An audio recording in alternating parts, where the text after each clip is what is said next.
বাড়িতে থাকতে গরমে একদমই ভালো লাগে না, তাহলে মাম্মামকে নিয়ে একটু সন্ধ্যেবেলা বেরিয়েছিলাম একটু ঘুরে আসি বাইরে থেকে। তো আসার সময় একটু রোল কিনে এনেছিলাম। তো রোলটা খেয়ে দিয়ে রাতে রান্নাবান্নার জন্য সব জোগাড়যন্ত্র করতে হবে।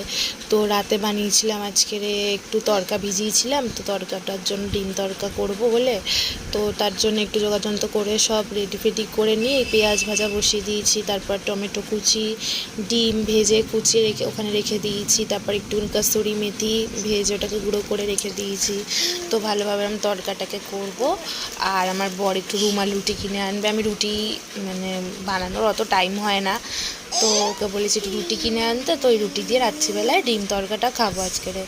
তো এরকম রাত্রিবেলা আমি সেরকম কিছু একটা বানাই না, দুপুরবেলা আমি একেবারে রান্না বান্না করে রাখি। তো আমার মেয়ের জন্য আমি সেটা পারি না।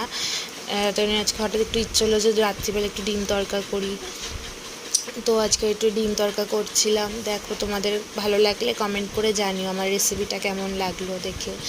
তো এটা বানানোর পরে মাম্মামকে ওখানে বসিয়ে দিয়েছিলাম, ও একটু খেলছিল কিছু জিনিস নিয়ে, আর আমি এখানে তাড়াতাড়ি করে রান্নাবান্নাটা করে নিচ্ছিলাম। বাইরে হঠাৎ করে দেখি বাইরে বৃষ্টি চলে এসছে, বৃষ্টি পড়ছে।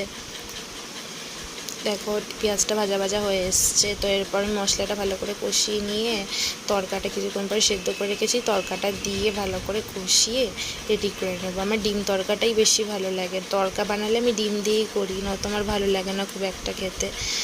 বাইরে দিয়ে আমার বেশি ভালো লাগে খেতে, কিন্তু মানে যেই দোকানটা থেকে আমি খাই ওই দোকানটা আজকে বন্ধ ছিল। তো ওই জন্য আমি অন্য দোকান থেকে রোলটা নিয়ে এসেছি, এসে খেয়ে আর এই তড়কাটা বানাচ্ছিলাম। তো ততক্ষণ আমার মাম্মাম দেখো কী করছে, বসে বসে খেলছে, ভাবছে কী করবো বুঝতে পারছে না। তড়কাটা আমার রেডি হয়ে গেছে। তো ওপর থেকে এই যে ডিমটা ছড়িয়ে দিয়েছি, গরম মশলাগুলো পুরো সব দিয়ে দিয়েছি রেডি। তো আমি একটুখানি বাটি করে টেস্ট করে দেখবো কেমন হয়েছে। আমার বর রুটি কিনতে চলে গিয়েছে, তো এলে তারপর তড়কার সাথে রুটি দিয়ে ওকে দিয়ে দেবো। আমি রোলটা যেহেতু খেয়েছি আমার পেটটা ভর্তি, আজকে আমি একটু লেট করে খাবো। তো খাইনি, ও খাবে না আগে দিয়ে বলেই দিয়েছিল, তো আমার জন্যই আমি কিনে এনেছিলাম। তো আমি একটুখানি জাস্ট একটু টেস্ট করে দেখবো কেমন হয়েছে সব নুন মিষ্টি। খেয়ে দেখে ওকে তারপর রুটিটাও কিনে আনলে ওকে খেতে দিয়ে দেবো। চলো বলো কেমন হলো আমার এই রেসিপিটা, তোমাদের কেমন লাগলো কমেন্টস করে কিন্তু জানিও। আর ভালো লাগলে সাবস্ক্রাইব করে একটা লাইক একটা কমেন্ট করে পাশে থেকো।